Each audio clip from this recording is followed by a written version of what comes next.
Welcome and thank you all for being here today. My name is Erica, and today we're going to look at how socioeconomic status, or SES, and chronic absenteeism are shaping secondary education and how universal design for learning can help us respond more intentionally. Across the country, schools are dealing with post pandemic attendance patterns that haven't gone back to normal, especially in communities experiencing poverty. Chronic absenteeism isn't just a numbers problem, it's an equity issue that determines who actually has access to rigorous learning. Our focus today: how can we design our systems so that showing up is realistically possible for students experiencing poverty and meaningful once they're here? Here is what I'm hoping that we'll do together in this workshop. First, we'll understand how SES shows up in our attendance patterns, who is missing school most often, and why. Research after COVID shows that chronic absenteeism increased across almost all types of school, but the impact is heaviest in high poverty communities. Second, we'll connect chronic absence to universal design for learning. UDL gives us a framework to design environments that anticipate barriers instead of blaming students when they can't get through them. Finally, we'll identify concrete changes we can make in secondary schools, things like tiered supports, more flexible structures, and research-based practices, so that our systems are more responsive to students experiencing poverty. As we go, I'll invite you to think about your own school. Where do you see SES in your attendance data? And where are there design choices we can adjust? When I say the words diversity and secondary education, it's easy to think just in terms of race or language. But diversity really means the full lived context students bring with them: family responsibilities, housing stability, income, work schedules, community supports, and more. Secondary schools serve multilingual learners, students with disabilities, and students from a wide range of cultural and socioeconomic backgrounds. All of that shapes who has reliable transportation, who has a quiet space to study, who needs to work after school, and who might be caring for younger siblings. For this workshop, we're zooming in on socioeconomic status, students whose families are navigating low income, unstable housing, or limited access to healthcare. SES isn't visible on a roster, but it shows up in patterns of attendance, participation, and stress. So, when we say diversity, I want us to hold that broader picture in mind. We're talking about real life conditions, not just labels. So, let's define chronic absenteeism. It's typically defined as missing 10% or more of school days in a year.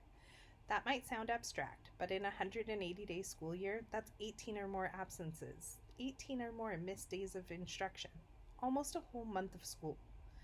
Post-pandemic analysis shows that chronic absenteeism spiked and then stayed high, with national rates still far above the pre-2020 levels.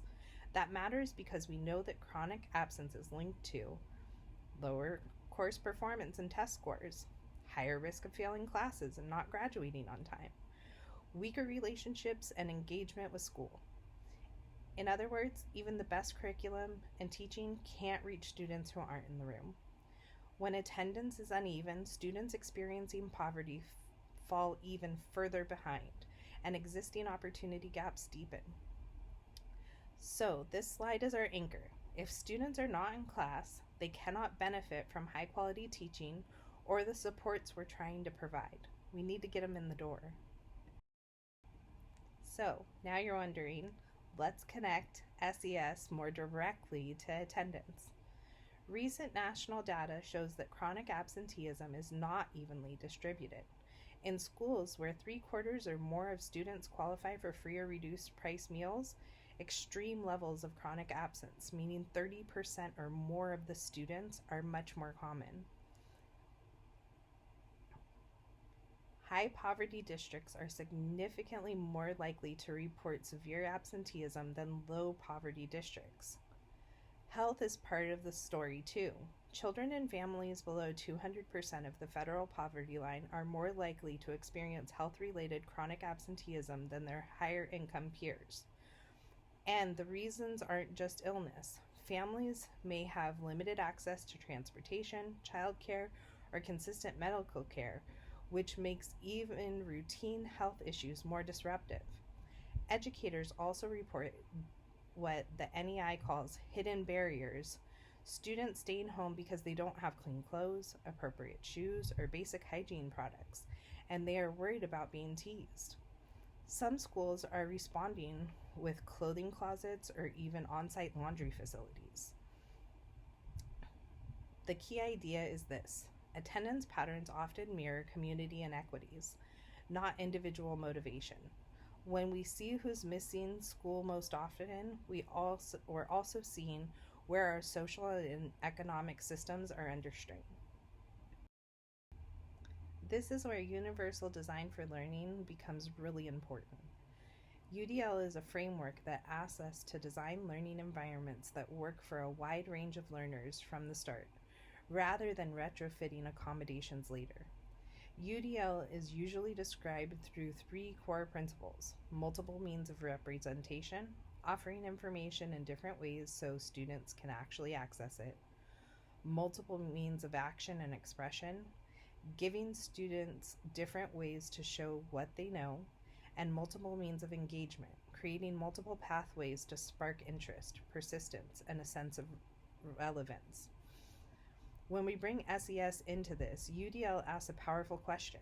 If a student is navigating poverty, how can we design the environment so that learning is still reachable, even when life is unpredictable? That might mean flexible ways to access content when a student is absent, alternative ways to demonstrate learning when they've missed class, and learning experiences that feel relevant enough that it's worth overcoming the obstacles to be here. UDL isn't only about what happens inside a lesson. It can also shape how we think about attendance systems. A UDL-informed approach to attendance might include supports available to everyone, like a multi-tiered support system; clear communication about attendance, welcoming classroom routines, and relationship-building activities so students feel known and missed when they're gone. Building those relationships also helps you build rapport with the families, so they trust you when you perform your outreach activities. We need multiple ways to communicate with families: text, calls, emails, and translated messages, so information reaches caregivers in the formats that work for them. Early, non-punitive outreach is essential when patterns of absence start to show up. Instead of "you're in trouble," the message becomes "we noticed you're not here. What's getting in the way and how can we help?" Community school research suggests that using tiered supports, like universal strategies for all students, more targeted outreach for students starting to show patterns, and intensive coordinated supports when barriers are severe, are extremely effective. Bottom line, attendance support should feel like help, not punishment. That's very consistent with the spirit of UDL. On this slide, I've provided concrete examples of how schools can design more inclusive systems around SES and attendance. Let's connect those examples to what research on community schools and attendance intervention is showing.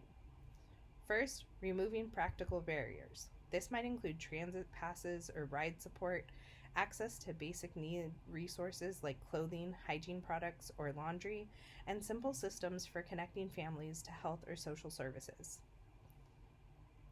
Offering flexible ways to make up missed work.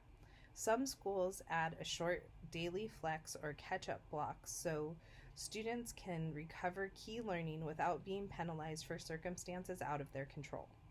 Others expand credit-bearing, work-based learning or simply adjust schedules for students who have jobs or caregiving roles. Next, coordinating support across staff and services.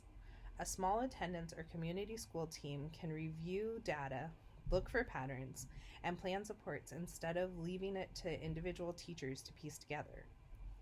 These changes don't magically eliminate poverty, but they change how the school responds so that students experiencing poverty are not quietly pushed out by systems that were never designed with them in mind.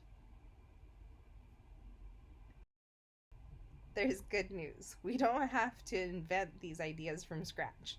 There are organizations and school communities already showing what's possible. The Learning Policy Institute and community schools networks have documented schools where chronic absenteeism dropped significantly after they integrated health services, family engagement, and tiered supports.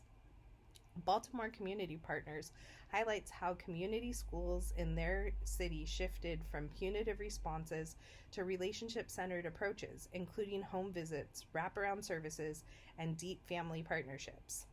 4 schools from San Francisco are highlighted for their effective implementation of multi-tiered support systems to address chronic absenteeism. All 4 schools showed a drastic reduction in absentee rates as a direct result of their proactive approach. Communities in schools share stories of site coordinators who serve as trusted adults and connectors, making sure students have someone in their corner, which is strongly associated with better attendance. These examples matter for us because they prove that when schools design around the whole child's needs and strong relationships, attendance improves, especially for students experiencing poverty. As we're coming to a close, I want to highlight a few key ideas from today. First, attendance reflects conditions as much as choices. When we see patterns by SES, we're seeing the impact of transportation, housing, work schedules, healthcare, and basic needs, not just good or bad decisions. Second, solutions must be both structural and relational. Structurally, we can redesign schedules, supports, and data practices so barriers are addressed rather than ignored. Relationally, research is clear that when students feel connected to even one caring adult at school, they're more likely to attend and stay engaged. Finally, we don't have to change everything all at once. We can start small and intentional. One new flexible practice, one new support for basic needs, one more intentional outreach to a family. Our design decisions, individually and collectively, can either open doors for students experiencing poverty or quietly close them. My hope is that we leave today thinking about which doors we want to open. To wrap things up, I've pulled together a few resources if you'd like to go deeper after today. In the Read section, the NEA article, How Schools Are Tackling Chronic Absenteeism, shares concrete school-level strategies that are working right now. The Learning Policy Institute's Reducing Chronic Absenteeism report looks at how community schools are combining academics, health, and family partnerships to boost attendance. And CAST's Universal Design Overview gives a clear, practitioner-friendly explanation of the UDL framework and its 3 core principles. Under Explore, the Proof Point 7 Insights About Chronic Absenteeism column from the Hetchinger report unpacks national data and shows how absenteeism has become the new normal across income levels. Attendance Works 10 Steps Communities Can Take to Reduce Chronic Absence offers a simple step-by-step playbook that districts and community partners can adapt. In the watch/listen section, communities and schools, the power of present, stories that inspire, shares short stories of students whose attendance and outcomes changed when a caring adult showed up consistently. And Harvard EdCast episode, Combating Chronic Absenteeism with Family Engagement, highlights how strengthening schools, family partnerships can move the needle on attendance. All of these links are live on your slide deck, and the full APA 7th edition reference list is available through the link at the bottom of the slide. Thank you for joining me today. I hope you learned something, and I hope that I can help you make a change moving forward.